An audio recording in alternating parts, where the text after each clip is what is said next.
built early grows deeper and lasts a lifetime. Let's pass this bill and protect our family farms and the great Americans they produce. Thank you. I yield back the balance of my time. The gentleman yields back. The gentlewoman from California is recognized. I continue to reserve. Gentlelady reserves. Gentleman from Michigan. Thank you, Mr. Speaker. I'm privileged to yield 1 minute of time to my friend and colleague, the gentlelady from Missouri, Mrs. Hartzler. Gentlelady from Missouri is recognized for 1 minute. Thank you, Mr. Speaker. As a lifelong farmer, I rise today in support of H.R. 4157, Preserving America's Family Farm. This bill prohibits the Secretary of Labor from finalizing or enforcing a proposed rule that will fundamentally alter the way family farms have operated for decades and is another example of Washington bureaucrats trying to tell farmers and ranchers how to operate their operations. If these rules are finalized in their current form, children in rural America will not have the opportunity to learn the important life skills and values that working on the farm provides. As I talk with farm families in Missouri's 4th District, they are frustrated by this rule. Their message is clear, plain, and simple. Big government should not tell hardworking Americans how to raise their children and care for their land. I believe the government should ensure our basic liberties, not trample on them. Parents care more for their children than government bureaucrats and should make the ultimate decisions on the activities of their children, not Washington, D.C. I encourage all my colleagues to support this common-sense legislation. Thank you, and I yield back the remainder of my time. Gentlelady yields back. Gentleman from California. Again, Mr. Speaker, nothing in the proposed rule would have applied to children working on their parents' family farm. And I yield back. No, I don't. I reserve the balance. Gentlelady reserves. Gentleman from Michigan. Thank you, Mr. Speaker. A point of personal privilege. A family farm and a family farm sometimes isn't the same if it's incorporated. It would come under this proposed rule initially, and for that reason, we continue to offer this great piece of legislation. It gives me a privilege to introduce another great farmer from Iowa, a colleague, the gentleman, Mr. King. Gentleman's recognized. Gentleman, for how long? How much time? I yield 1 minute of time. Gentleman from Iowa is recognized for 1 minute. Thank you, Mr. Chairman. I thank the gentleman for yielding to me. And when I saw this rule, it was appalling to me to think that this attempt of the administration, this assault on the sanctity of the family and on the family farm all at the same time. And as we had a witness come before the Small Business Committee, the Assistant Secretary of Labor, under oath, I asked her what was driving this rule. Her answer was, it's driven by data. The highest level of injuries in youth labor are on the farm. And so we have to do something to interrupt this injury that's taking place on the farm. So I asked her, what was the second highest level of injury in farm or in youth labor? Her answer was, I don't know. Not data-driven. It's driven by some misguided ideology. It's also been supported by the Secretary of Agriculture, Tom Vilsack, who their team has been working with the Department of Labor. And this has not been withdrawn by the administration, Mr. Speaker, for the sake of them understanding that this is a misguided policy decision. It's been withdrawn because it's a misguided political initiative. And so I'm glad that it's temporarily withdrawn. I appreciate the gentleman from Iowa, Mr. Latham, for bringing this legislation to prohibit this rule from being reintroduced again. Let's protect the tradition that made America great, and I yield back. Gentleman yields back. Gentleman from California. I understand, Mr. Speaker, that we're ready to close. Then I will yield myself the balance of my time. So in closing, Mr. Speaker, once again, at a time when there are so many Americans looking for work and so many middle-class families struggling to make ends meet, Congress has better things to do than to take up a redundant bill. It's wasteful, it's unnecessary, and it prevents us from doing the real work that our constituents have sent us here to do. Let's answer the important challenge facing the country. Let's start creating jobs for the American people. Let's start now, and let's stop wasting time on something that has already been satisfied. I yield back the balance of my time. Gentlelady yields back. Gentleman from Michigan. Thank you, Speaker. I I appreciate so much that we've had this time of debate. Again, trust but verify. This is a verifying opportunity. As has been said, the proposed regulation was pulled because of political challenges.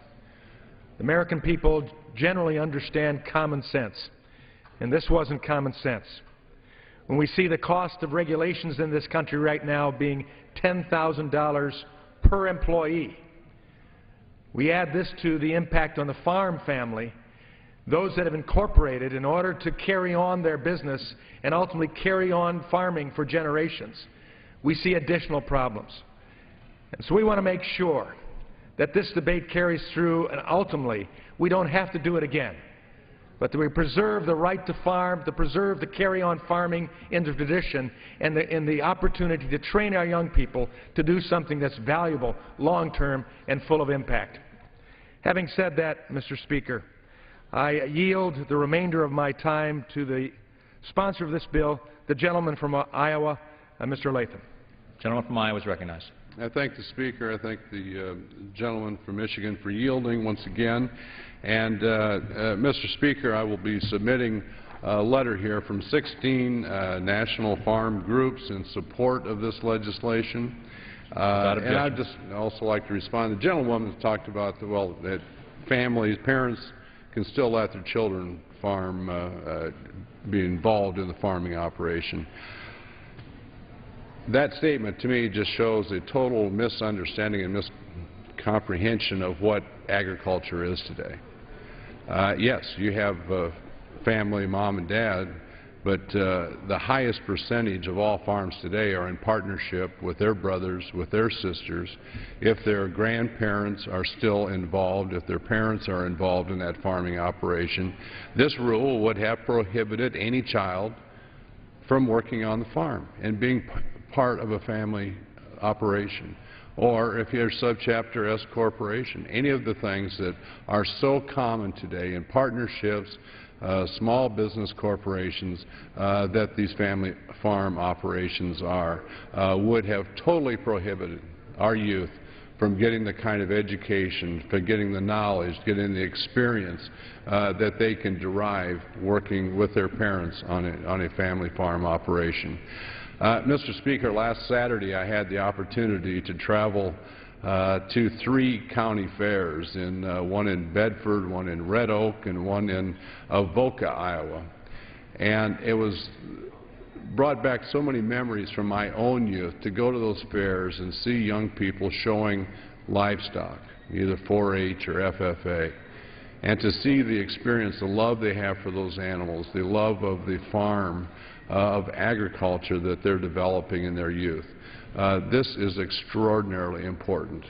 While some people may dismiss the importance of this bill, it will prohibit, even in the proposal that was made, but also anything like it from happening. And that's what's very, very important, to give those families out there the certainty, to give the 4-H, the FFA, the educational programs in agriculture today a chance to continue this great legacy of agriculture, of family farm operations. That really is what this is all about. And, Mr. Speaker, I again ask for support of all the members for this bill. It is extremely important for family farms, and I yield back the balance of my time. Gentleman yields back. The question is, will the House suspend the rules and pass H.R. 4157 as amended? Those in favor will signify by saying aye. Those opposed, no. In the opinion of the Chair, 2/3 being in the affirmative, the rules are suspended and the bill is passed. And without objection, the title is amended.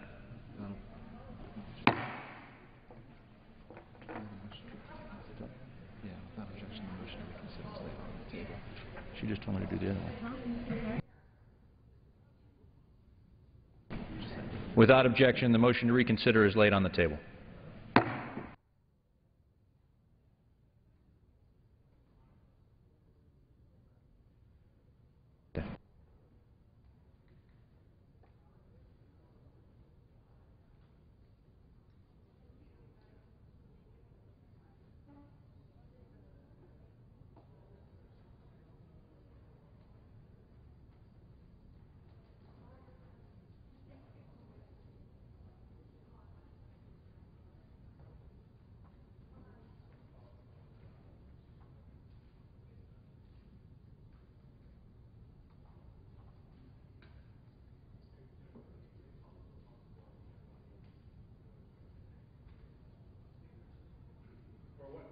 Does the gentleman from Washington rise? That all members may have 5 legislative days in which to revise and extend their remarks and include extraneous material on the bill H.R. 6082. Without objection, so ordered.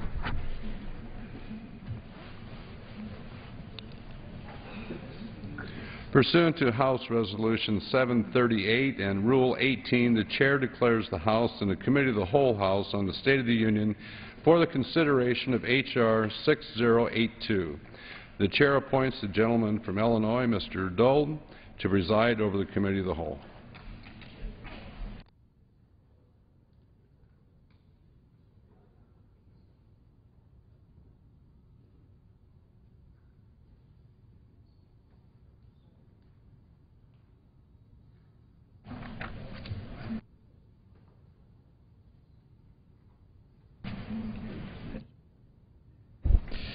The House is in the Committee of the Whole House on the State of the Union for consideration of H.R. 6082, which the clerk will report by title.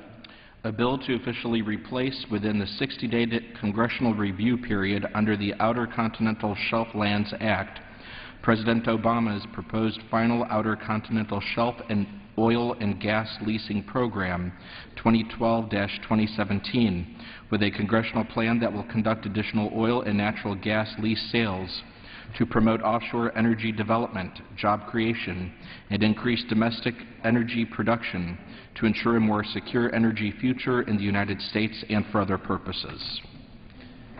Pursuant to the rule, the bill is considered read first time. The gentleman from Washington, Mr. Hastings, and the gentleman from Massachusetts, Mr. Markey, each will control 30 minutes. The Chair recognizes the gentleman from Washington. Thank you, Mr. Chairman. Mr. Chairman, I yield myself as much time as I may consume. The gentleman's recognized. Thank you, Mr. Chairman. Mr. Chairman, under the shadow of the Supreme Court's ruling on Obamacare, the Obama administration on June 28th quietly announced the President's proposed final offshore drilling plan for 2012 to 2017.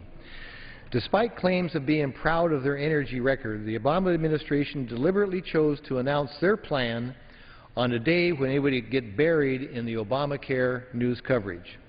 This shows that even this administration is not proud of their plan that would place 85% of America's offshore areas off limits to energy production.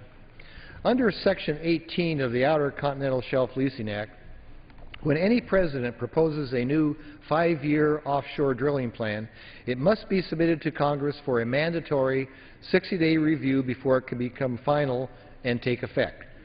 That 60-day clock is now ticking. It's now Congress's responsibility to take action to reject President Obama's no new drilling, no new jobs plan and replace it with a robust, responsible plan to safely develop our offshore energy resources. According to analysis conducted by the Nonpartisan Congressional Research Office, the President has proposed fewer leases in his plan than any president since this process began. That goes back to President Jimmy Carter, so it's even worse than President Carter. President Obama's proposal doesn't open up one new area for leasing and energy production.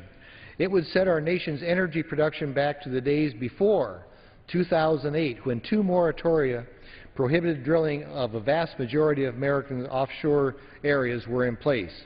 Both moratoria were lifted after the summer of 2008 due to the outrage of the American people over the cost of $4 per gallon gasoline, and they demanded that the federal government take action.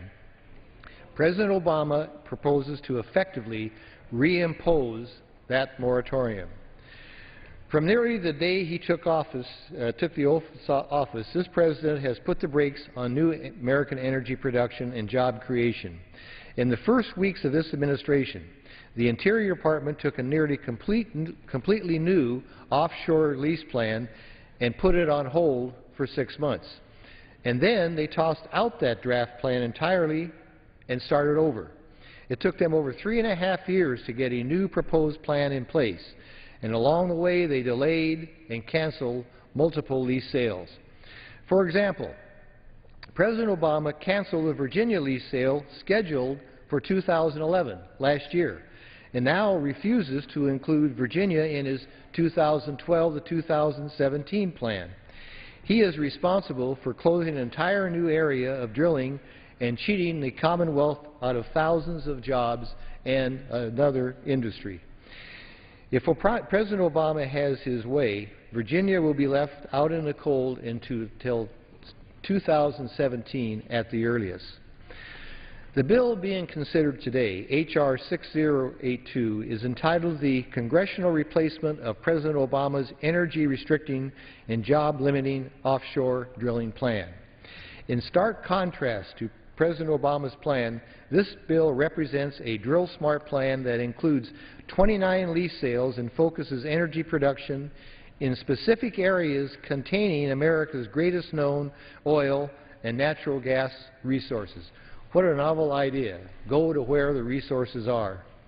The bill would replace the lease sale schedule in the President's proposed plan and safely open new areas that were previously under a moratoria, such as the Mid-Atlantic, the South Pacific, and the Arctic. It does this while ensuring that necessary and required environmental reviews are conducted. The Congressional Replacement Plan would generate $600 million in additional revenue and create tens of thousands of new American jobs. Tomorrow, there will be a direct up or down vote on the President's proposed plan when we consider under suspension H.R. 6168. There will also obviously be a direct up or down vote on this legislation. So members can decide if the President's plan meets the standards expected by the American people, or if we should replace it with a real plan that creates jobs and grows our economy. The House has taken action to replace the President's proposed plan, and I call on the Senate to do the same. If the Senate does nothing and lets the 60-day clock run out, that is an endorsement of the President's plan. It's an endorsement of the plan that reimposes the drilling moratoria, creates no new jobs, and no new energy. I believe that we can do better than this proposed plan, and our nation deserves better. By passing this bill, we are standing up for American energy and American jobs and moving our country forward. And with that, I reserve the balance of my time. Gentleman reserves. Gentleman from Massachusetts. Mr. Chairman, I yield myself as much time as I may consume. Gentleman is recognized.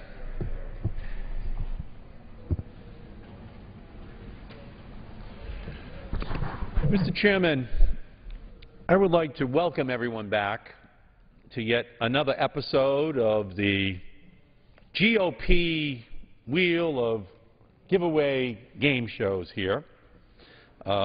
Every week on the floor of the House of Representatives, the majority picks an industry to benefit from giveaways of our public lands. 1 month ago, the Republican majority voted to turn over nearly all of our onshore public lands to the oil and gas industry in just a few short years. 2 weeks ago, the majority voted to eviscerate proper environmental review for massive gold and silver and uranium mines on public lands to benefit the mining industry. And here we are on the House floor once again debating a Republican bill from the Natural Resources Committee intended to hand out even more industry giveaways. Well, it actually gets hard to keep track of which industry is getting the GOP giveaway each week. So let's consult our chart, the GOP wheel of giveaways, so that we can make sure that everyone at home can follow along to see whether it will be the oil, the gas, the mining, or the timber industries that will be the big winner in the giveaway of our public lands this week. Of course, we all know that it won't be the solar or the wind industries benefiting from the Republicans, because in the Republican oil above all game, if you land on renewable energy, you lose a turn. So which industry is getting the giveaway this week? We are back on the even more oil on the House floor today. Even more oil giveaways. H.R. 6082 would place drill rigs right off of our beaches in Southern California. Our beaches in Maine, in New Hampshire, in Massachusetts, in Rhode Island, in Connecticut, in New York, in New Jersey, Just put the drills right out there, right off the Maryland coast. And by the way, there'll be millions of people, of course, out on those beaches saying, get those oil rigs off of the beaches, off of the places where people go and have a good time during the summer, where the fishing industry is. And my amendment will say, and by the way, if you do find any oil or gas out there, at least let's keep the oil or gas here in the United States. Let's not run the risk of despoiling the natural resources of our country, the beaches, the fishing areas, find natural gas and then ship it to other countries. At least let's keep it here, and the Republicans are going to oppose keeping the natural gas that they would find off of these beaches in California and Maine and Massachusetts and New Jersey and send it to other countries. This is truly the even more oil Republican Party. Whatever ExxonMobil wants, whatever Shell wants, whatever BP wants, we'll do it. Even if we know millions of people will just be protesting right from the very beginning. And by the way, without passing one of the reforms from the BP Spill Commission to make sure that the drilling occurs in a safe fashion. They still, in 2 years, have yet to bring out one single safety reform that would implement safeguards to protect against the repetition of what happened in the Gulf of Mexico. So the natural gas that's found can go overseas. It would be done in a risky fashion because they refuse to learn the lessons of BP in the Gulf of Mexico, and they've included no new safety measures. But, you know, that's what ExxonMobil wants. That's what BP wants. So it's out here on the House floor to be voted upon, by the way, over the vigorous objection of this Democrat and Democrats all across the country.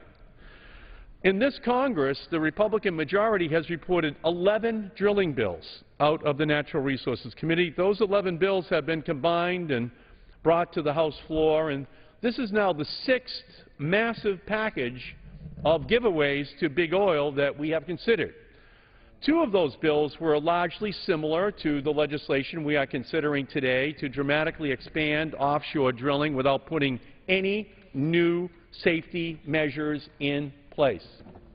And all of the previous drilling bills have suffered from the same fate. They were all far too extreme to pass the Senate, and not a single one of them has been signed into law. Well, let me let everyone in on a little secret. This bill is also not becoming law. Like the bills before it, it can't pass the Senate, and the administration has already said that the President would veto this bill. But that reality hasn't stopped the Republican House from passing giveaways to the oil and gas industry over and over again. And the reason they keep passing them is in the same reason that when you go to a movie and you see previews of coming attractions. What they're saying here is we're passing, that is, Republicans are passing all of this legislation for the oil companies to drill off our beaches for the big oil companies. And if just somehow or other Mitt Romney becomes president and the Republicans take over the Senate, this will become the law of the nation. So they see this as a preview of coming attractions. And they want the public to know that that will happen.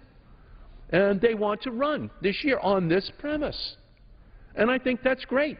It's a very honest way of dealing with something that will horrify people who live all along the coastlines in these states that would run the risk of having damage done to their beaches.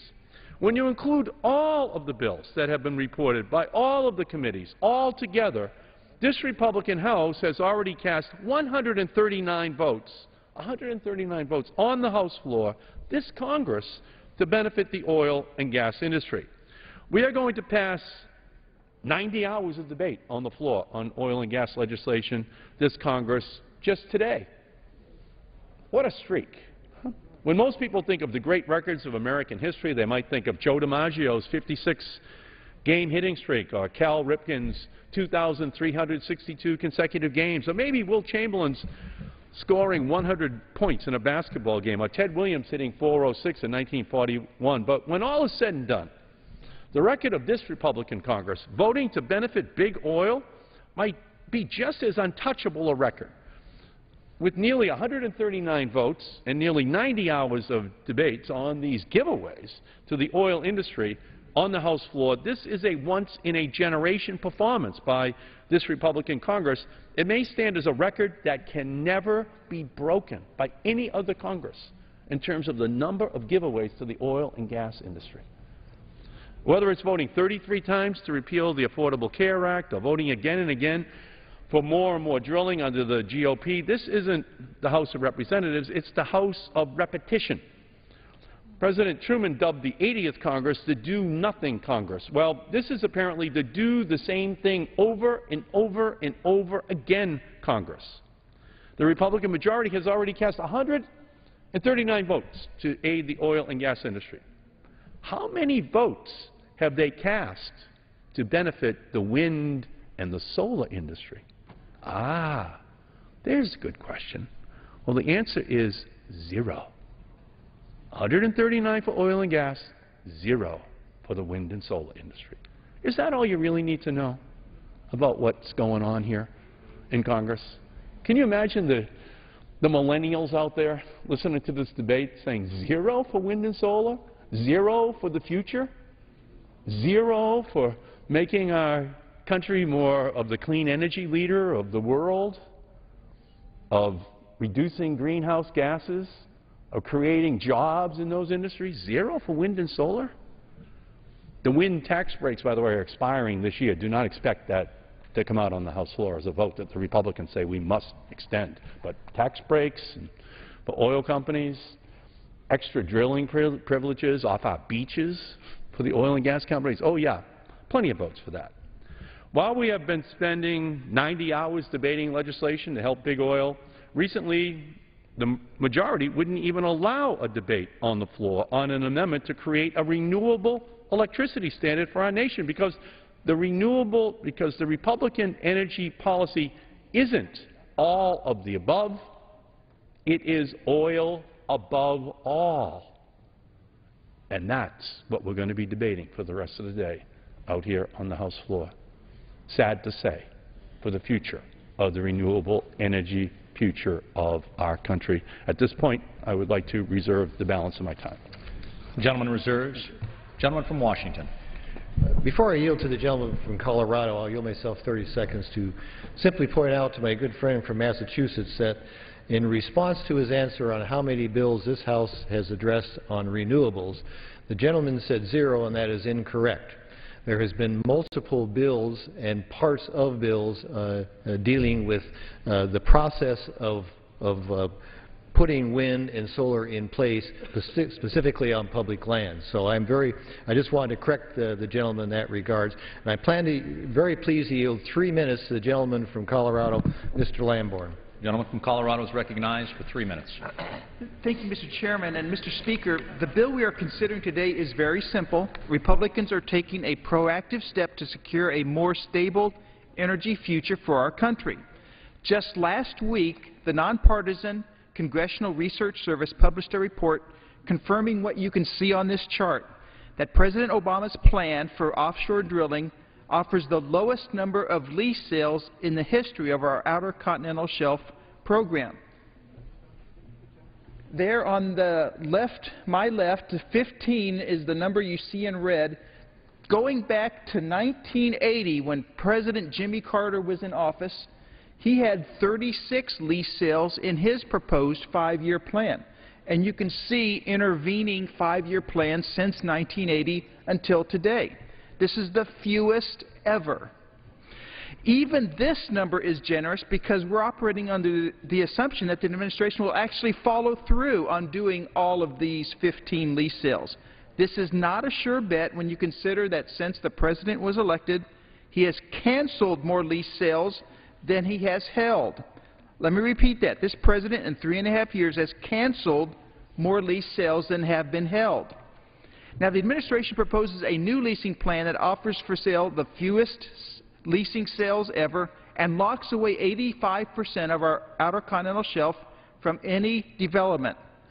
Why would the president propose the fewest number of lease sales ever? Is it because we've solved our dependency on foreign oil? No, we import 5 million barrels a day.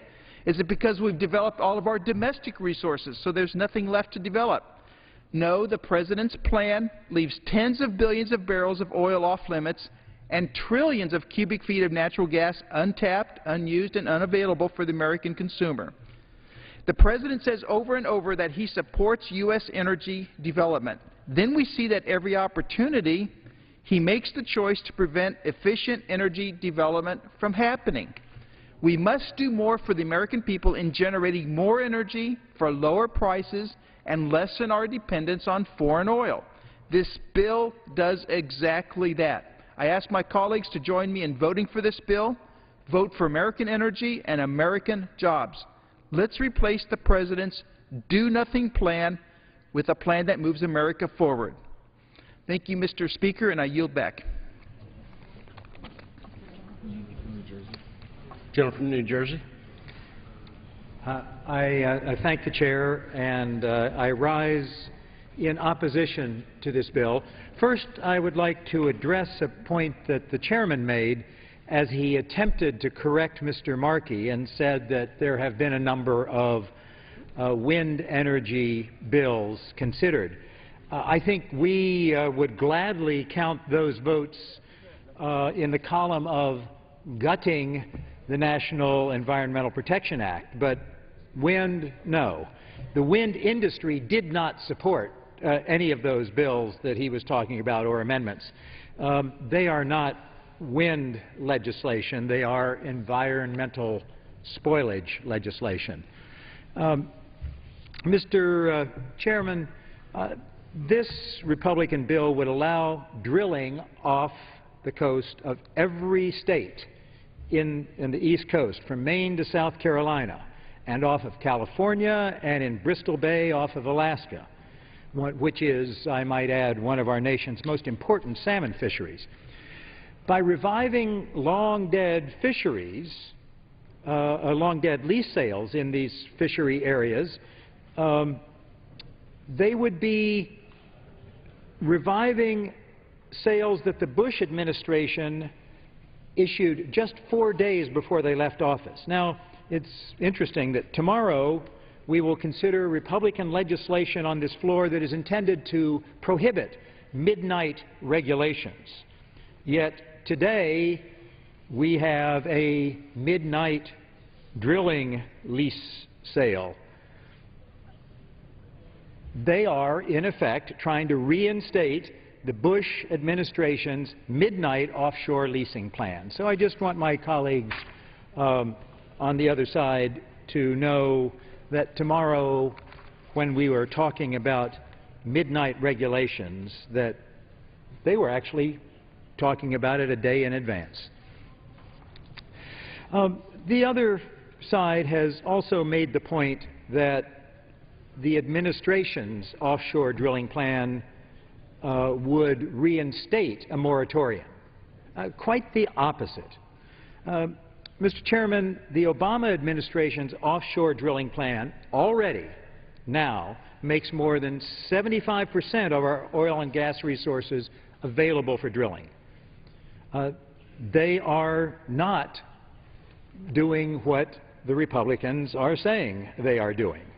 2 months ago, industry analysts were projecting that by the end of this year, we would have 50% more floating rigs operating in the Gulf than before the BP spill.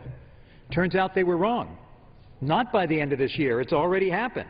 We have about 50% more rigs operating in the Gulf today. We have more rigs operating in the United States than in the rest of the world combined. And they're saying the President is trying to kill the oil industry. H.R. 6082 ignores the fact that President Obama's all-of-the-above energy strategy has successfully reduced our dependence on foreign oil from 57% in the last year of the Bush administration to only 45% today. It ignores the fact that our oil production is at an 18-year high. It does raise the question of why we have this legislation in front of us at all, if not to maybe embarrass the President. But no, the President will not be embarrassed by the facts. and I hope we will deal with the facts here. This legislation is unnecessary and unwise. Unnecessary because the drilling is taking place, and unwise because the other side wants to strike all of the environmental protections that, rather than weakened, should be strengthened. Later, we will be considering an amendment that I will offer to strike the language from the underlying bill that requires the Department of the Interior to conduct a single multi-sale environmental impact statement for all new areas opened for drilling. You may recall, Mr. Chairman, I said a moment ago that this legislation talks about drilling from Maine to South Carolina, off California, and in Alaska. And they propose to say a single environmental impact statement will deal with that? Well, that's like the environmental impact statement that applied to the BP drilling in the Gulf that talked about walruses. Yes, because they were using the same environmental impact statement that they had used in Alaska previously. No, the protection of the environment requires a little more attention than that. Congress has a responsibility to the American people to ensure that offshore oil and gas drilling is occurring in a safe and environmentally responsible manner. Also, later we will be considering an amendment that I will offer that has to do with the royalties that will be collected or should be collected from offshore drilling. The Big Five oil companies made a record profit of $137 billion last year. In the first quarter of this year, they continued to capitalize on the pain of Americans at the pump, raking in $368 million in profits per day. And this legislation that is brought to the floor by the Republicans here want to allow them to drill in many places without paying any royalties, without paying a fee to the taxpayers for the oil that the taxpayers own. Right now, more than 25% of all oil produced offshore on federal lands is produced without paying a penny of royalty. That should be changed. My constituents, and I think the constituents of any member of this House, would say it's only fair that these oil companies pay for what they use. And with that, I reserve the balance of my time. Gentleman reserves the balance of time. Gentleman from Washington. Thank you, Mr. Chairman. Mr. Chairman, I am pleased to yield 2 minutes to the gentleman from Louisiana, a member of the Natural Resources Committee and a subcommittee chairman, Dr. Fleming. Gentleman from Louisiana. I want to thank the committee chairman for allowing me to speak. And first, I would like to agree with the gentleman from New Jersey. He is absolutely correct that oil production has increased in recent years and that our dependence on oil has actually decreased over the same period of time. But why? Why? Because of the private sector. The private sector industry out there has been out there drilling in new areas like North Dakota. In my own home state of Louisiana, it's the private sector that's driving this, is producing more oil than we've ever done, and there's much more that we can have. On the other hand, in public lands, it's been under the control of the President. We've seen a reduction of 15%. So there's no way in the world that we could give our President, President Obama, credit for that, unless, of course, if we said, well, indeed, the private sector didn't build it, he did. But I really don't think that's the case. Mr. Speaker, I stand in support of H.R. 6082. What we're seeing in President Obama's lease plan is a study in contrast. When demand for energy was up and prices were spiking in 2008, the Bush administration opened more areas for drilling. That's just common sense economics. Well, here we are 4 years later with high energy prices again, and this President's solution is to propose a plan that opens no new areas of drilling.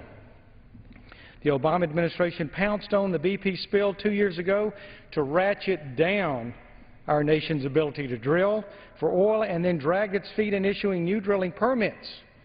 All the while, taxpayer dollars were being thrown at failed wind and solar energy products like Solyndra and many others, too numerous to name today. This legislation is smart policy and a return to common sense. Our country needs energy and it needs jobs. The President's plan doesn't help, but H.R. 6082 does. It will open areas for drilling. I thank the gentleman. The President's plan does not help, but H.R. 6082 does.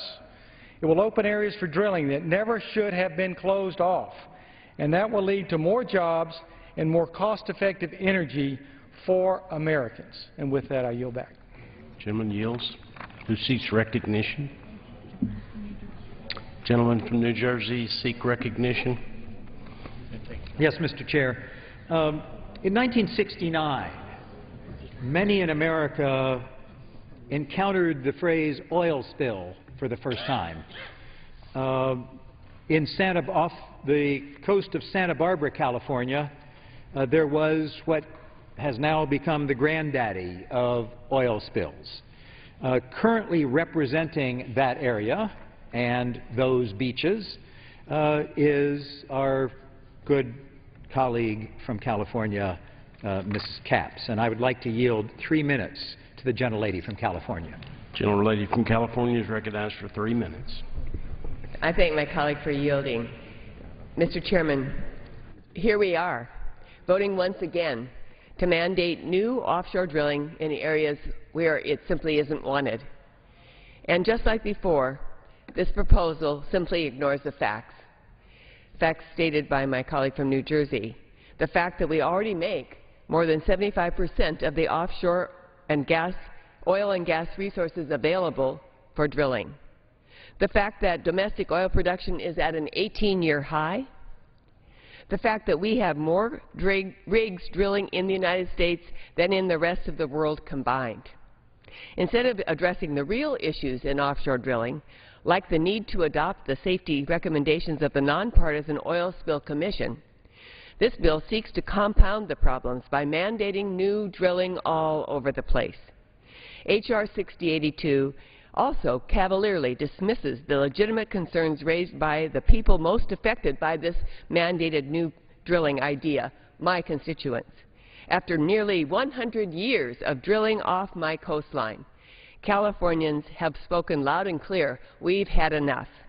In fact, a 2010 proposal to allow slant drilling from the shores of a coastal town in my district was opposed by 70%.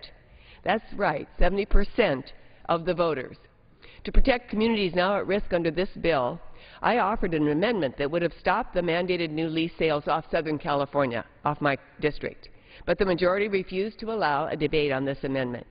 In addition, this new mandated drilling would happen on platforms that have been in the Santa Barbara Channel since the Everly Brothers were topping the music charts over 50 years ago. It's not a good idea to use these old rigs for expanded drilling. 20 of them, including Platform A, as my colleague referenced, the very culprit of the 1969 Santa Barbara oil spill. I offered an amendment to require the Interior Department to certify these platforms were actually capable of handling new drilling before it could start. But thanks to the Rules Committee, we won't be debating that issue either. What is also true is that the Pentagon doesn't support new drilling off its base on the Central Coast. The Pentagon told ExxonMobil that the company's proposed drilling plan at Vandenberg Air Force Base would, and I quote, present a wide range of significant operational constraints, unquote. And that's why I offered an amendment to protect the National Space Launch Mission at Vandenberg Air Force Base. But again, the House won't be able to debate that issue, and the concerns of the Air Force are left unaddressed. Mr. Chairman, it's clear H.R. 6082 is not a well-thought-out proposal. It's another heavy-handed, know-it-all approach from Washington, D.C., rubber-stamping destructive drilling, cutting out environmental reviews, limiting public input. That might be good policy for oil companies, but it's bad policy for my constituents, bad energy policy for our nation. I urge my colleagues to oppose this reckless offshore drilling bill. Gentleman from Washington. Thank you, Mr. Chairman. Mr. Chairman, I am pleased to yield 2 minutes to another member of the Natural Resources Committee and his subcommittee chairman, Mr. McClintock. 2 minutes. Gentleman from California is recognized for 2 minutes. Thank you, Mr. Chairman. As I listened to my colleague from Santa Barbara, I was reflecting on the fact that during the same period, I represented the same area of Santa Barbara in the State Senate for 8 years. And I would remind the gentlelady that less than 4 years ago, the Santa Barbara County Board of Supervisors passed a resolution asking for more offshore development of the Santa Barbara area, so dependent is the region's economy on that enterprise. And, Mr. Chairman, that speaks volumes, I think, about where the American people stand today as well. America's energy crisis is not because of any shortage of American energy. I yield on this point. Is blessed with vast reserves of petroleum, natural gas, coal, hydroelectricity, and uranium that dwarf those of any other nation, and they should make us the most prosperous and energy-independent nation in the world. The real energy crisis is here in Washington, some would say right here in this chamber. Would the gentleman yield? No, I do not yield. Where our government is left in thrall to the green left and continues to thwart the development of American resources. We have seen this policy time and time again as the President has blocked the Keystone Pipeline, waged war on coal, and threatened offshore exploration and development, a problem that this bill now addresses. And to add hypocrisy to injury, while blocking American petroleum development, many of these politicians exhort the Saudis and the Brazilians to increase their production. Enough is enough. Our nation is at a crossroads. We can choose either a future of government-created energy shortages or a future of jobs, prosperity, and abundance produced by American enterprise. That is the issue before us today, and that is one of the issues that will be before the American people in November. Gentleman from New Jersey. Mr. Chairman, I would like to yield 4 minutes to the gentleman from New York, Mr. Tonko, who is a new member of the committee, but one of the most energetic and informed members of the committee and passionate about preserving a healthful environment. Gentleman is recognized for 4 minutes. Thank you. Well, Mr. Speaker, here we go again. It isn't enough that the Obama administration's offshore drilling plan makes more than 75% of our oil and natural gas resources available for drilling. The majority is not going to be happy until we have turned over every square foot of our public lands and our coastline to the oil and gas companies. H.R. 6082 abandons any pretense to the support of states' rights by mandating lease sales for the East Coast and Southern California, the coastlines of states that are on record opposing oil and gas drilling along their coasts. Too bad, New York, New Jersey, Connecticut, and Massachusetts. If your citizens want to prioritize the tourism, recreation, and fishing industries, Big Oil wants to move in, and H.R. 6082 gives them the authority to do so. H.R. 6082 requires no public comment or consultation with the states. Apparently those steps followed by the administration in putting together their plan, are too time-consuming. Besides, they may result in opposition to this ill-conceived drilling plan. On the same day that the United States Chemical Safety Board has released its report on the Deepwater Horizon accident with the finding that safety lessons were not learned from the 2005 refinery accident, we are moving a bill that does nothing to improve the safety of offshore drilling for either the people who work on these rigs or for the many citizens and businesses whose coastal access, enjoyment, or livelihood would be lost if there were an oil spill. Thankfully, this bill will go no further than this House, at least in this Congress, and if it passed the other body, the President has already issued a veto threat. So why are we doing this? One can only speculate. I'm disappointed that the Rules Committee did not make my amendment in order. It would have required oil and gas companies that are awarded leases to disclose their federal campaign donations to candidates and super PACs. We are in real danger of losing our democracy. Free speech should not cost millions of dollars, and corporations are not people. Sunshine is the best antidote to this particular brand of poison. The public should know who is funding issue ads and other campaign-focused activities, especially when those funds come from corporations that profit from public resources. The Supreme Court's decision in the Citizens United case unleashed a tidal wave of anonymous campaign donations. There are now over 600 super PACs poised to spend at least the $221 million that they have collected so far to dominate the airwaves with advertisements of the political viewpoints of corporations and wealthy individuals. According to a Bloomberg News article published earlier this year, Americans for Prosperity, an organization backed by oil interests, paid over $12 million for ads attacking the Obama administration's green energy policies. The public has a right to know how profits made through exploitation of public resources of our land and our coastlines are being used to influence elections. My amendment would have provided the public with some of that information. H.R. 6082 will not make us energy independent. It will not make us more energy efficient. It will not lower fuel prices. Energy efficiency and investment in our new energy sources are the real way to kick our oil habit. And I urge my colleagues to reject H.R. 6082. With that, Mr. Chair, I yield back. Mr. Chair, before the gentleman begins, may I ask the time remaining on each side?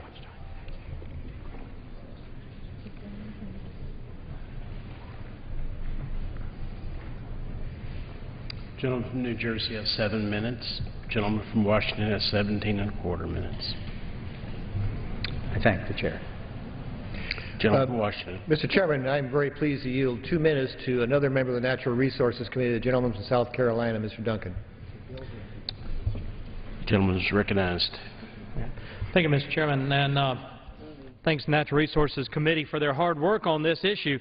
As my good friend Jeff Landry, the congressman from Louisiana, reminds us, drilling equals jobs. And Republicans have a plan for job creation in America. And it begins, it begins not with a government takeover of our healthcare industry like the Democrats thought would create jobs. It begins with America pursuing energy independence, utilizing the resources that we are blessed with in this country, primarily right now in the offshore areas. We do this by expanding the areas of our outer continental shelf that are included in our nation's plan for exploration over the next 5 years. It seems simple to the average American, and that's what frustrates them so much, that we would refuse to at least explore our reserves and meet our energy needs in this country. Now, with a 9.4% unemployment rate in South Carolina understands that drilling equals jobs, jobs we want, and that is why the Palmetto State, their offshore area, is included within this bill. I would urge my colleagues on both sides of the aisle to support this American Jobs and Energy Initiative by passing H.R. 6082, and with that, I yield back. Gentleman from New Jersey. I'm pleased to yield at this time 3 minutes to the gentleman from Virginia, Mr. Moran, who on the Appropriations Committee and Interior Appropriations is a champion for the environment. Gentleman from Virginia is recognized for 3 minutes. Well, thank you, Mr. Chairman. I want to thank my good friend from New Jersey for yielding to me. A few facts that we need to put on the table here. One, this bill isn't going anywhere. It's not going to be accepted by the Senate, let alone be enacted by the President. Secondly, we could create more jobs and a more sustainable future if we dropped the subsidies for oil and gas and we redirected them into wind and solar power. And thirdly, this will have no impact upon the world oil price. The fact is that we have a good deal of experience that shows that no matter how much production comes out of the United States, it at best has a negligible impact upon what consumers pay at the gas pump. Let me introduce some numbers to that effect to prove the point. We currently consume about 18.8 million barrels of oil a day, and we produce about 5.4 million.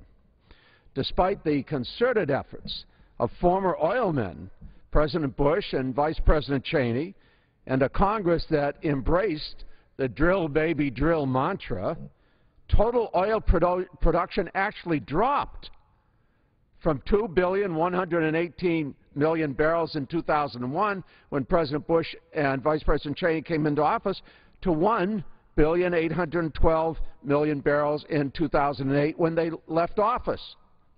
So under the friendliest, most pro-oil administration, U.S. production declined, despite technological advances in drilling and despite the lifting of previously restricted areas to drilling on land and at sea. Ironically, oil production today under the Obama administration is higher. It's higher than at any time during the last 14 years. I'll mention that once again. Oil production today is higher under the Obama administration than at any time during the last 14 years. Onshore, oil companies hold leases on more than 73 million acres of the public's land. Offshore, more than 37 million acres of the Outer Continental Shelf have been offered for lease since 2012. More of the public's lands and waters are available and have been leased for drilling than at any previous time in U.S. history. Worth repeating, more of the public's lands and waters are available today and have been leased for drilling than at any previous time in U.S. history. As of June 1st of this year, there were 1,980 rotary drilling rigs operating on U.S. lands and waters, more than all other countries combined. But all this activity has had no impact on prices. The fact is we have 36 years of data to show that it will have no impact on the price of oil. So why are we doing this? That's the real question that needs to be answered. So I thank the Chairman for the time. Gentleman from Washington. Thank you, Mr. Chairman. Mr. Chairman, I am very pleased to yield 2 minutes to the gentlelady from Tennessee, Ms. Blackburn. Gentlelady is recognized. Thank you, Mr. Chairman, and I thank the gentleman for yielding time. You know, it was just last month that the administration announced its proposed final lease plan for developing the U.S. offshore energy resources for the next 5 years, 2012 to 2017. Now, there was a lot of anticipation about this, and we thought that finally the administration would hear the calls that have come from this House saying, you know, we need to increase our American energy supply and we need to create jobs. But we were disappointed. Our calls for relief obviously fell on deaf ears. Instead of opening up 98% of the U.S. offshore, which is currently unleased for energy exploration, the President's plan will make the situation worse by closing 85% of our offshore areas to energy production. I think that's significant because you have to ask the question, what do you really want? If you want energy independence, open it up. Let's explore for these resources. To put that into context, I think what we need to do is look at this President's plan and compare it to previous presidents. And, Mr. Chairman, what we find is that this President's plan offers fewer offshore drilling leases than former President Jimmy Carter had offered. The President's plan also ignores the economic struggles that are facing our country, and it really does not move us toward energy independence. What it does do is to take a step backward. We are heading the wrong direction in this issue, and it reimposes a drilling moratorium that had been lifted in 2008, a moratorium that the Gulf Coast still has not recovered from. And I think that we need to look at that and consider those jobs in our coastal regions. In stark contrast to the President's plan, H.R. 6082 proposes a Drill Smart job creation plan that expands offshore drilling and opens new areas containing the most oil and natural gas resources. I encourage my colleagues to support this plan. I yield back. Gentleman from New Jersey. May I ask the time remaining, Mr. Chair? Thank you, sir. Gentleman has 4 minutes. Gentleman from Washington has 14 minutes. I reserve. Gentleman reserves. Gentleman from Washington. Thank you very much, Mr. Chairman. I'm very pleased to yield 2 minutes to the gentleman from Louisiana, Dr. Boustany. Gentleman from Louisiana is recognized for 2 minutes. Thank you, Mr. Speaker. I rise in support of H.R. 6082, which I believe is a common-sense approach to energy production and jobs in South Louisiana and for our nation. And I continue to be disappointed. The President states we must have, I quote, an all-of-the-above energy strategy for the 21st century that develops every source of American-made energy, but at the same time he fails to understand the need for resources now, to develop resources now for future energy production. South Louisiana has tens of thousands of jobs in the oil and gas industry. This administration's hostility to responsible, safe American energy production by closing 85% of our offshore areas to energy production and issuing burdensome and duplicative regulations stalls our languishing economy, hurts job growth. I rise in support of H.R. 6082 because it's a rational and responsible plan. Not only will this bill generate a robust drilling plan, creating thousands of new jobs, helping to lower the price at the pump, improve American energy security, and strengthen our national and economic security, but it requires separate environmental reviews for each specific lease. This is good policy. Passage of this legislation sends a crystal clear message to the administration. A do-nothing energy plan is simply unacceptable. I look over at my colleagues on the other side of the aisle, and I would urge the President as well to take a look at that plaque up there near the ceiling above the Speaker's chair. Read it. From Daniel Webster. It says, let us develop the resources of our land. Passage of this bill gets us on to a good start of developing the resources of our land, which includes good, high-paying American jobs. Thank you, Mr. Speaker, and I yield back. Gentleman from New Jersey. I would now like to yield 3 minutes to the gentleman